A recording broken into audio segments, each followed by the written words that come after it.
Thank you, Alana. A Utah high school student disappeared in 1979. Did she run away or was she taken against her will? Whatever happened, she was found dead the following year. Her killer has never been found. For every crime, there's a story, and the truth matters. Here's ABC4's senior crime and punishment correspondent Marcos Ortiz with tonight's Justice Files. Rachelle Arenaz was a West High School student in 1979 and, like most teens, liked to socialize. But one night, she left home and never returned. This is the family picture of us right here. That's me. This is Rachelle. She was so pretty and so sweet and so trusting, and that's heartbreaking. For a mother and her son who, after 4 decades, still waits for answers. Back then, the state fair is underway. It's September 1979. The Arenaz family lives nearby. It was a Saturday afternoon that my daughter came in and said that she would like to go spend the night with her friend Bridget. I told her no. Her daughter, Rachelle, who's 16, sneaks out of the house and leaves to see her teenage friend. But first, she stops at her cousin's house. Her original plans were to go to the dance. She was going to go with a friend.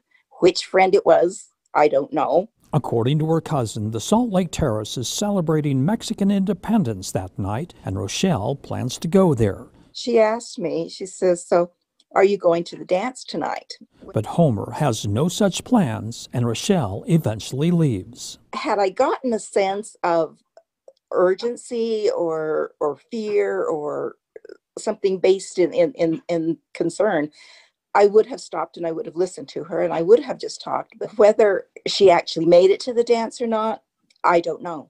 I don't think any of us really know. It's not until Jolene Arenaz's younger daughter tells her that Rachelle had climbed out of the window and leaves. She later learns Rachelle meets up with Bridget Garcia, her friend, and head out into the night. I have no idea where they went to, other than what I had heard. I've heard conflicting stories.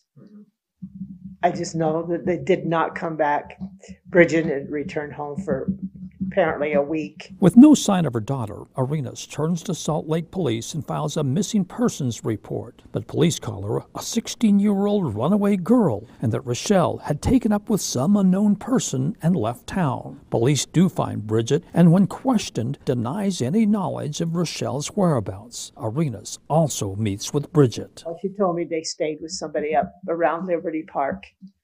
And then I actually took Bridget with me, and she showed me some apartments up at around Liberty Park. The search near Liberty Park is a dead end. Bridget offers little to help. In April 1980, Rachelle still had no direct contact with her family. The case is closed, but Jolene Arenaz stays in touch with a detective. He'd upgrade and say, no, there's no bodies turned up anywhere, and there's been no sign of her. No Social Security numbers have been used.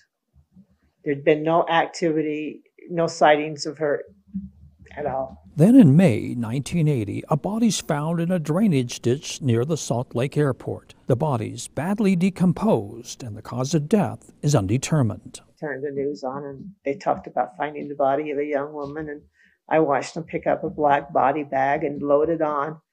And I thought, oh my gosh. Oh my gosh. Dental records prove that it was Rachelle Arenaz. But who did this to her? Her death impacted her younger brother, and it's one reason why Gilbert Arenaz later became an officer with Salt Lake City Police.